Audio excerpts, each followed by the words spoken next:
buoyancy in the equity markets, and that can largely be attributed to the recovery that you're seeing in the currency space.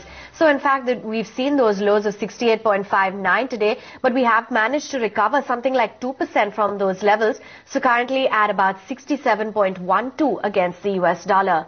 Remember, the dollar index that continues to inch up, hitting its 7-week high, and in the week has inched up nearly 1.2%. In terms of the bond yields, that's the lowest level in the last 6 days, currently down by over 20 basis points from the intraday high of 8.63%. And of course, the momentum in the equity markets remains rather upbeat, Neeraj, 5,400. Yeah, two or three factors here, not surprising. One, the bad news of yesterday have subsided on the global front. So, while we did fall yesterday, the initial half of trade, but it got exacerbated because of what really happened in the global arena.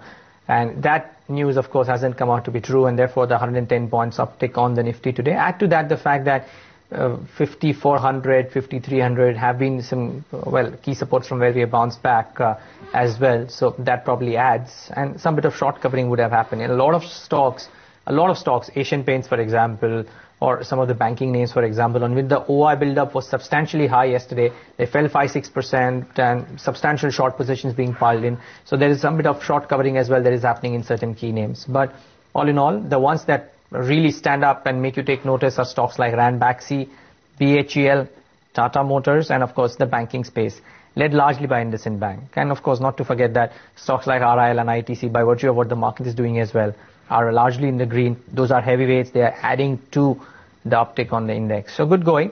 And broader markets too. We just spoke about Jet Airways and a couple of others. Some positive news, and on a day like this, these are reacting all right. Last but not the least, I'm glad we pulled out JP Associates. We should go back to that one.